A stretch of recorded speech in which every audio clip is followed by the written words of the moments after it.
It's Brian Preston, the Money Guy. When I talk about financial resolutions or staying on your goals in 2020, how do we stay on track? And we think that there's one key decision you can make in 2020 that will make a tremendous change in just how your brain works, processes, and success that you'll actually have come upon your financial life. Yeah, I've thought about this a lot, Brian, because we've been doing this for a long time. And we always get asked the question, hey, what's one piece of financial advice you would give? Or, hey, give me a tip, or tell me one thing that'll just change my life financially. And I think the more that we've gotten asked that question, the more you and I have talked about it, the more we've thought about it, we've come up with our one. We think for anybody out there, no matter where you are in your walk, no matter where you are in your stage, there is one thing that you can be doing financially that should be the cornerstone of starting to define where you are now to where you want to be ultimately. It is the net worth statement. That's exactly right. Now, here's what, and you were just alluding to it. I love that this really does wake up that invisible hand of success. Is because your brain, I'm telling you guys, you start recording where you're at financially by doing a net worth, which you have your assets minus your liabilities is going to equal your total net worth. If you will start recording this, you will be amazed. It just, when you, especially year over year changes, you're going to be like, holy cow, I cannot believe how much my life has changed. Now, you heard me say year over year. I'm so glad you're going to say that. We do our net worth statements annually. Mm-hmm. We've had so many of you guys reach out and say, I'm doing mine weekly, I'm doing mine monthly, I'm doing mine quarterly. There's no wrong answer. It's more of how mature your net worth statement is. We've been doing it for a while. You alluded that in the beginning. So we actually have doctorate level net worth statements that have been out in the workforce. They're now paying us dividends. A lot of you guys might be brand new to this.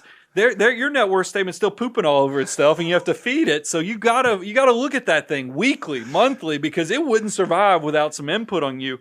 This is what you have to do: is you got to look at it, because here's the other thing I like about net worth statements. They're going to show where the struggles are and where the successes are. Yep. And that's why that invisible hand is going to recognize a lot of this stuff, but it will kind of draw attention to where you are having issues. See, I've got some cynical buddies because they fall into the millennial camp. They're like, why would I do a net worth statement? If I want to know what I owe and what I own, I'll just go print statements. It doesn't seem like it's valuable to do that. And what I try to tell them is the value is not in just doing it one time. It's just like the value in Roth IRA isn't making one single Roth IRA contribution. The value in doing a net worth statement is doing it year over year over year over year over year, so that you can, just like you see where those pain points are, see where those things that are doing well, and you will be amazed. We were talking to someone a week ago, and we said, hey, do this thing that we're talking about. Call us in 10 years, and you're going to be amazed at where you are versus where you are right now today. Well, it's also, we talked about there's the benefit long term. It's going to free you up to relax. When you know that your army of dollar bills, meaning your change in net worth, gets bigger than what you make through earned income. It's crazy. It's going to make you realize you really are getting close to that financial independence point. And it also, I think it gives you perspective. When you're talking about, are you ahead of the curve? Are you behind the curve? Have you been run over by the curve because you've done absolutely nothing proactively with your financial life? This is going to be the tool. And it really is. We talk about it, Bo.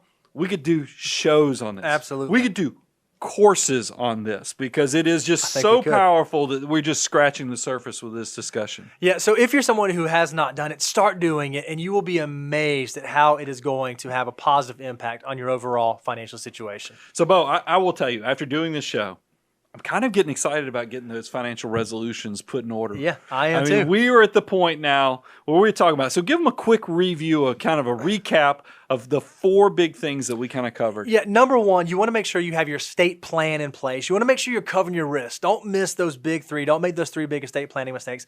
Make sure you understand your investment portfolio. What are you doing from an investment standpoint? Why are you doing it? Do you understand your risk tolerance? Do you understand your risk capacity? Do you have a grasp on the things you can control inside your financial situation? One of those being fees, the other being what you pay in taxes, whether it be in a portfolio standpoint or just when you do your tax return every year. Do you understand your tax situation? And then number 4, do you know where you are Do you know where you're going? Do you know where your pain points are? Do you know where your strengths are? If you're doing a net worth statement annually, you're going to know the answer to those questions. Man, great recap. And that lets me close it out. And there's another value add. Full-time equivalent Daniel has been working on, we've got a blog out there, how to build good financial habits and actually keep them. Yep, I love so you it. can go to moneyguy.com and check that out. There's also going to be a link in this description, so definitely use that as a resource. And speaking of resource, we've actually expanded what's going to be coming available on moneyguy.com. Go to the resource page. You guys, this thing is going to keep getting added to. So you got to go check that out. And then, Bo, let me see your phone. Okay. Let me do the pose. Oh, see? We're on the gram now. You know that's not me. I had nothing to do with that, but we are now on Instagram, so go check that out.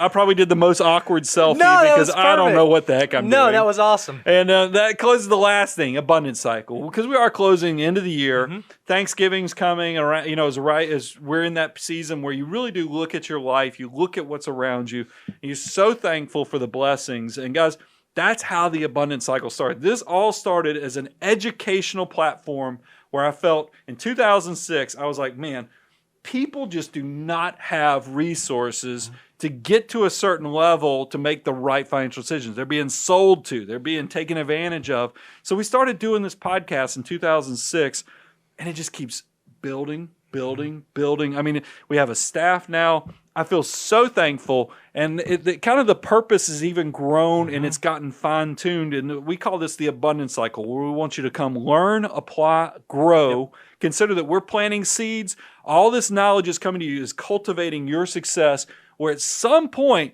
you're going to need to harvest it. You're going to need to reap, what has all been planted, and you're going to probably realize you're so successful that you might need some help. You might need a co-pilot.